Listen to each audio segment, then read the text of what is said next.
Hola, ¿qué tal? Dios te bendiga mucho, espero que estés muy bien. Seguimos leyendo la Biblia en nuestro desafío de leerla en un año, de tapa a tapa. Hoy vamos a leer el Evangelio de Juan, capítulos 20 y capítulo 21, y terminamos hoy con este Evangelio para comenzar, Dios mediante, mañana el libro de los Hechos de los Apóstoles. Oremos y comencemos.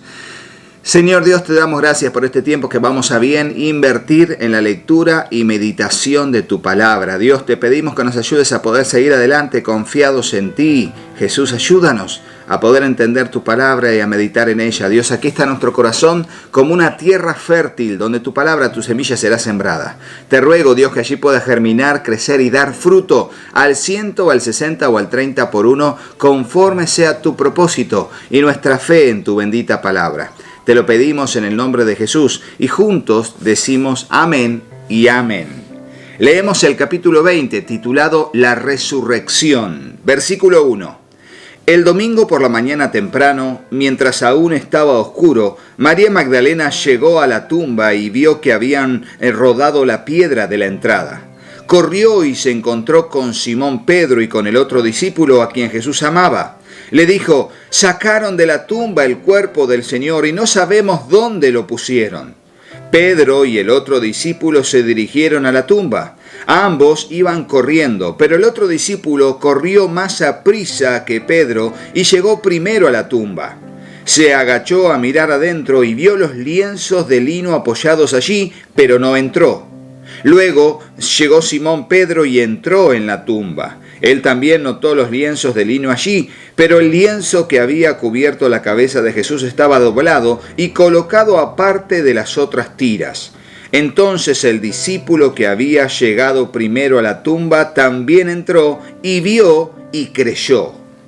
Porque hasta ese momento aún no habían entendido las Escrituras que decían que Jesús tenía que resucitar de los muertos. Después cada uno se fue a su casa.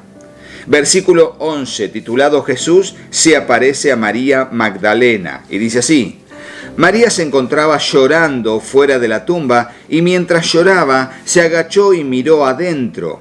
Vio a dos ángeles vestidos con vestiduras blancas, uno sentado a la cabecera y el otro a los pies, en el lugar donde había estado el cuerpo de Jesús.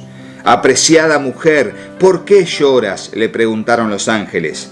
Porque se han llevado a mi Señor, contestó ella, y no sé dónde lo han puesto. Dio la vuelta para irse y vio a alguien que estaba de pie allí. Era Jesús, pero ella no lo reconoció.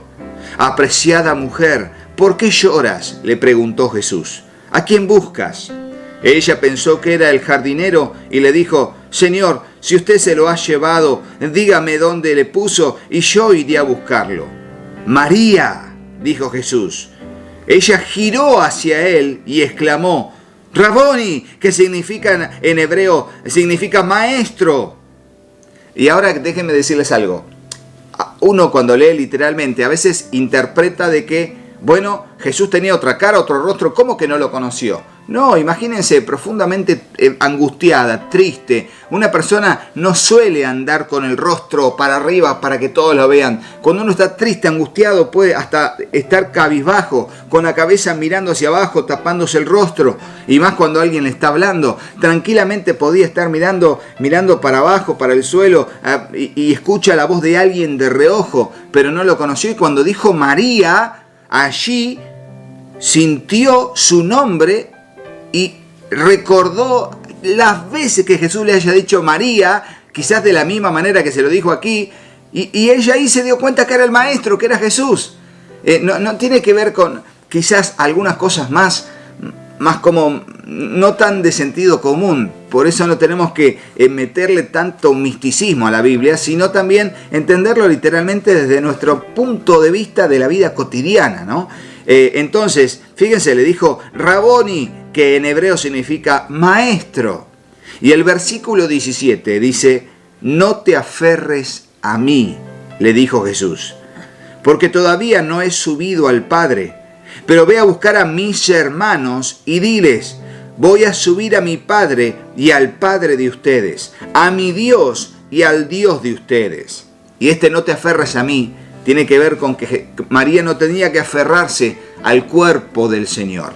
tenía que creer en Él, como dice el apóstol Pablo en su carta, y ya cuando lleguemos lo vamos a ver, dice que aunque habían conocido a Jesús en la carne, ya no se relacionaban con Él desde ese punto de vista.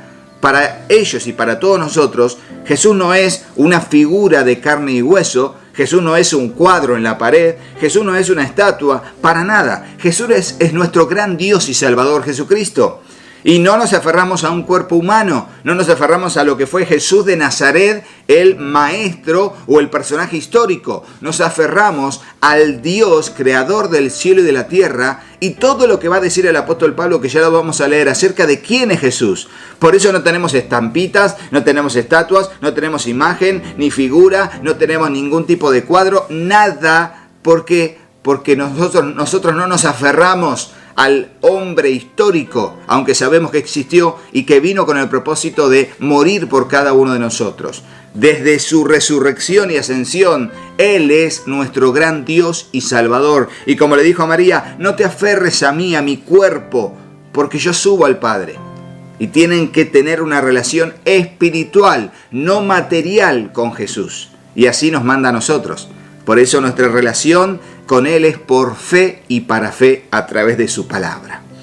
Seguimos adelante y dice, María Magdalena encontró a los 2 discípulos y les dijo, he visto al Señor, y les dio el mensaje de Jesús. Ese domingo al atardecer, es el versículo 19, titulado Jesús se aparece a sus discípulos. Los discípulos estaban reunidos con las puertas bien cerradas porque tenían miedo de los líderes judíos. De pronto, Jesús estaba de pie en medio de ellos. La paz sea con ustedes, dijo. Mientras hablaba, le mostró las heridas de sus manos y su costado.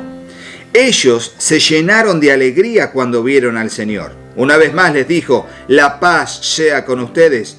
Como el Padre me envió a mí, así yo los envío a ustedes. Entonces sopló sobre ellos y dijo, reciban al Espíritu Santo. Si ustedes perdonan los pecados de alguien, esos pecados son perdonados. Si ustedes no los perdonan, esos pecados no son perdonados.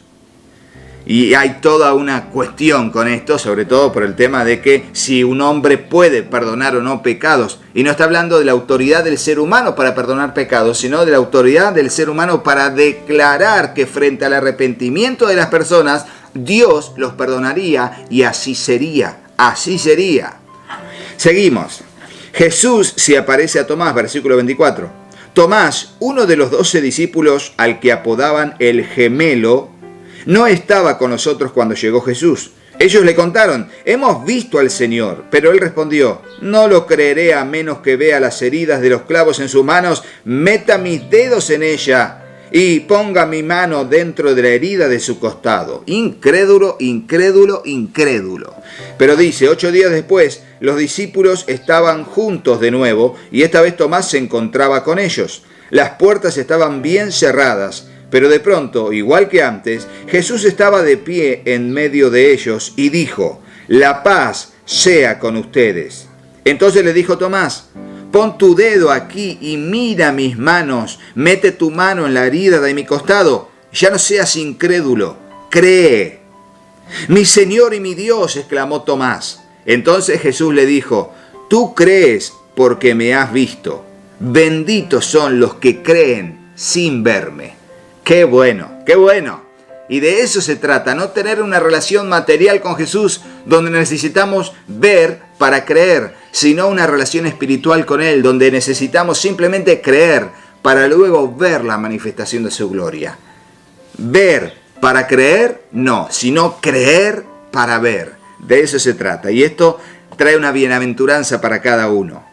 Propósito del libro de Juan, allí lo dice, los discípulos vieron a Jesús hacer muchas otras señales milagrosas, además de las registradas en este libro. Versículo 31 ahora.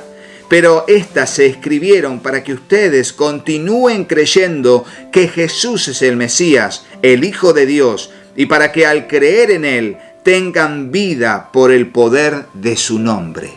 Excelente, excelente. Terminamos con el capítulo 21 titulado Epílogo. Jesús se aparece a 7 discípulos. Más tarde, Jesús se apareció nuevamente a los discípulos junto al mar de Galilea. Este es el relato de lo que sucedió. Varios de sus discípulos se encontraban allí: Simón Pedro, Tomás, al que apodaban el gemelo, Natanael de Caná de Galilea, los hijos de Zebedeo y otros 2 discípulos. Y qué bueno que el libro de Juan, te diría que casi comienza con los mismos que están aquí terminando el libro. O sea, el libro empieza con la mayoría de estos discípulos y termina en el capítulo 21 con estos mismos discípulos ya avanzados en el ministerio de Cristo antes de su ascensión. Recordemos que nos dice el libro de Primera de Corintios capítulo 15, ya cuando lleguemos lo vamos a leer, que Jesús estuvo 40 días después de resucitado en la región y con los discípulos, y luego ascendió al Padre. Tremendo, tremendo. En esos días, después de la resurrección, 40 días, estos son algunos de los acontecimientos que sucedieron. Y dice entonces: Natanael de Caná de Galilea, los hijos de Zebedeo y otros 2 discípulos. Simón Pedro dijo: me voy a pescar. Nosotros también vamos, dijeron los demás. Así que salieron en la barca, pero no pescaron nada en toda la noche. Al amanecer Jesús apareció en la playa, pero los discípulos no podían ver quién era. Les preguntó: amigos, ¿pescaron algo? No, contestaron ellos. Entonces él le dijo: echen la red a la derecha de la barca y tendrán pesca. Ellos lo hicieron y no podían sacar la red por la gran cantidad de peces que contenía. Entonces el discípulo a quien Jesús amaba le dijo a Pedro: ¡es el Señor! Cuando Simón Pedro oyó que era el Señor, se puso la túnica porque se había quitado para trabajar, se tiró al agua y se dirigió hacia la orilla. Los otros se quedaron en la barca y arrastraron la pesada red llena de pescados hasta la orilla, porque estaban solo a unos 90 metros de la playa. Cuando llegaron, encontraron el desayuno preparado para ellos: pescado a la brasa y pan. Y esto es extraordinario. ¡Qué bueno! ¡Qué linda situación! Ahora dice, fíjese qué incómoda la situación que sigue, ¿no? Lo que va a venir, pero qué incómoda, pero qué liberadora también cuando se encuentra libertad en Cristo a través del perdón. Traigan algunos de los pescados que acaban de sacar, dijo Jesús. Así que Simón, Pedro, subió a la barca y arrastró la red hasta la orilla. Había 153 pescados grandes y aún así la red no se había roto. Ahora acérquense y desayunen, dijo Jesús. Ninguno de los discípulos se atrevió a preguntarle: ¿quién eres? Todos sabían que era el Señor. Entonces Jesús les sirvió el pan y el pescado. Esa fue la tercera vez que se apareció a sus discípulos después de haber resucitado de los muertos. Después del desayuno, Jesús le preguntó a Simón Pedro: Simón, hijo de Juan, ¿me amas más que estos? Sí, Señor, contestó Pedro, tú sabes que te quiero. Entonces alimenta a mis corderos. Jesús le dijo Jesús. Y entonces Jesús repitió la pregunta: Simón, hijo de Juan, ¿me amas? Sí, Señor, respondió Pedro, tú sabes que te quiero. Entonces cuida de mis ovejas, dijo Jesús. Le preguntó por tercera vez, versículo 17, Simón, hijo de Juan, ¿me quieres? A Pedro le dolió que Jesús le dijera la tercera vez, ¿me quieres? Le contestó, Señor, tú lo sabes todo, tú sabes que yo te quiero. Jesús le dijo entonces, alimenta a mis ovejas. Te digo la verdad, cuando eras joven, podías hacer lo que querías, te vestías tú mismo e ibas a donde querías ir. Sin embargo, cuando seas viejo, extenderás los brazos y otros te vestirán y te llevarán a donde no quieras ir. Jesús dijo eso para darle a conocer el tipo de muerte con la que Pedro glorificaría a Dios. Entonces Jesús le dijo, sígueme. Recordemos, lo vuelvo a decir, el Evangelio de Juan fue uno de los últimos libros del Nuevo Testamento en escribirse alrededor del 90 después de Cristo. Y ya hacía aproximadamente mínimo entre 20 y 25 años que Pedro había muerto y había sido martirizado. Por eso él habla del cumplimiento de la muerte de Pedro, porque ya había pasado al momento histórico de escribirse el Evangelio de Juan.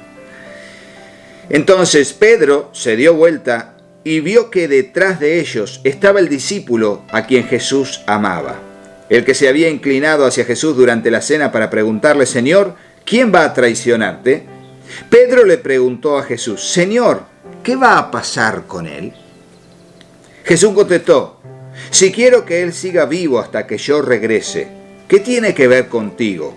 En cuanto a ti, sígueme. Así que entre la comunidad de los creyentes corrió el rumor de que ese discípulo no moriría. Pero eso no fue en absoluto lo que dijo Jesús. Él solamente dijo: si quiero que él siga vivo hasta que yo regrese, ¿qué tiene que ver contigo? Y eso tiene que ver: no te compares.